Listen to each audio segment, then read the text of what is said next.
Bueno chicos, con este último video terminamos con las biomoléculas. Vamos a analizar a los ácidos nucleicos. Los ácidos nucleicos tienen una doble función. Por un lado, van a ser los que lleven la información genética, es decir, son aquellos responsables del mantenimiento y regulación de todas las funciones celulares, pero por otro lado también van a servir como elemento que lleva y trae energía en forma de ATP o GTP. Empecemos por partes. Como todo lo que hemos visto hasta ahora de las biomoléculas, arrancamos de unidades pequeñas, que son los monómeros, que se asocian entre sí de manera repetitiva para formar el polímero. Entonces, ¿cuál es el monómero de los ácidos nucleicos? El nucleótido. Y el nucleótido tiene tres elementos. Los nucleótidos van a tener un grupo fosfato, un azúcar y una base nitrogenada. El azúcar puede ser de dos tipos. Puede ser desoxirribosa para el caso del ADN o puede ser ribosa para el caso del ARN. Por otro lado, las bases nitrogenadas son 5 y las clasificamos en purinas y en pirimidinas. Las purinas van a ser la adenina y la guanina, mientras que las pirimidinas van a ser la timina, la citosina y el uracilo. ¿Por qué también es importante esto? Porque cuando ya tengo mi nucleótido, que recordemos dijimos, un grupo fosfato, un azúcar y una base nitrogenada, se van a formar los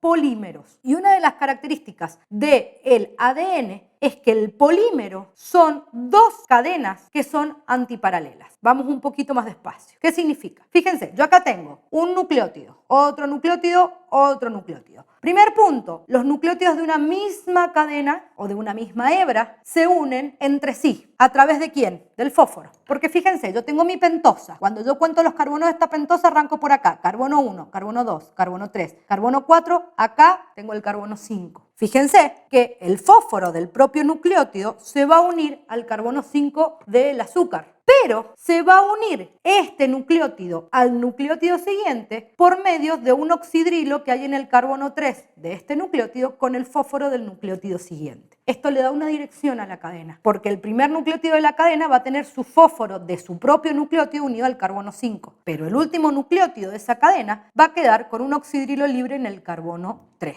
Esta unión fósforo-carbono se conoce como unión fosfodiéster. Avancemos ahora a la unión de el azúcar con la base nitrogenada. ¿Se acuerdan que en hidratos de carbono habíamos dicho que eran uniones O-glucosídicas? Como esta es una base nitrogenada, la unión es N-glucosídica. Y ahora terminemos con las bases nitrogenadas. Fíjense que lo que va a ocurrir en el caso del ADN, entonces, que habíamos dicho que una molécula va a estar formada por dos hebras o dos cadenas de ADN. ¿Y qué ocurre? Que las bases nitrogenadas son complementarias entre sí. ¿Qué significa eso? Que siempre se tiene que unir una purina con una pirimidina. Siempre se va a unir una guanina con una citosina y una adenina con una timina. Y esta unión se da por medio de puentes hidrógenos. En el caso de la unión guanina-citosina son 3 puentes hidrógenos. En el caso de la unión adenina-timina son 2 puentes hidrógenos. ¿A qué llego finalmente con esto? Que fíjense que las cadenas también son antiparalelas. ¿Qué significa? Que si esta cadena de acá empezó por un carbono 5 y terminó por un carbono 3, la cadena que tengo enfrente va a terminar acá con un carbono 3 y acá va a tener un carbono 5. O sea que si yo lo miro acá, esta hebra arranca por el carbono 5 y esta hebra arranca con el carbono 3. Y también le da una direccionalidad a la hebra, porque yo puedo decir que la hebra va en dirección 5,3, por ejemplo. Para terminar con esto, ¿de dónde salieron estos monómeros? Estos monómeros salieron de un trifosfato.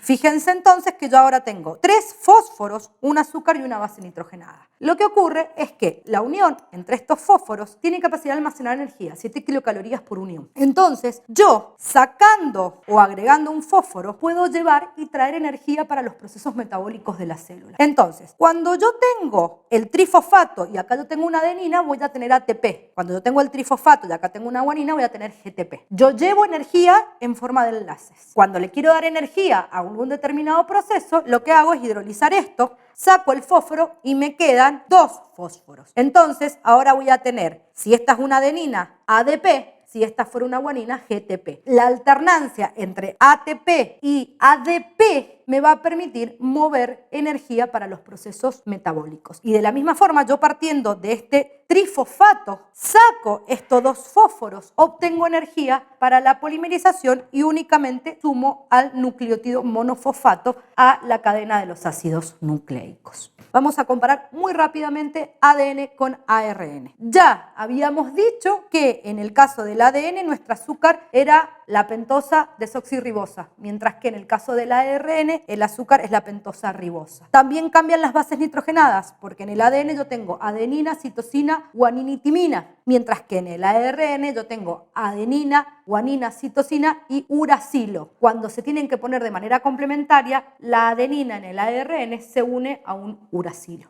Otra diferencia es la cadena. El ADN es de doble cadena, mientras que el ARN normalmente es de simple cadena. Digo normalmente porque algunos virus pueden meternos líos en todo esto y aparecer virus de doble cadena de ARN, pero bueno, ya empezamos a complicar. Finalmente, otra diferencia es la ubicación. En el caso de las células eucariotas, el ADN no puede abandonar el núcleo. Lo voy a encontrar remitido únicamente al núcleo y a estructuras como mitocondrias y cloroplastos. Yo la información genética la tengo acá, pero las proteínas que ejecutan todas mis reacciones las tengo acá. Entonces yo tengo que salir. Ahí van a aparecer los ARNs. Primero va a aparecer un ARN mensajero, que lo que hace es copiar la información de acá y este sí puede abandonar el núcleo e irse al citoplasma de la célula. En la célula van a aparecer dos ARN más. Los ARNs de transferencias, que son los que van a traer los aminoácidos, y el ARN ribosomal, que lo que va a hacer es formar los ribosomas que leen al mensajero, se acoplan al ARN de transferencia y forman la proteína. Yo sé que esto es un lío, no se preocupen chicos porque está redetallado en los otros videos. Entonces, función ADN lleva el código genético. Función ARN se transcribe, se copia del ADN y se traduce a proteínas. Terminamos. Adiós.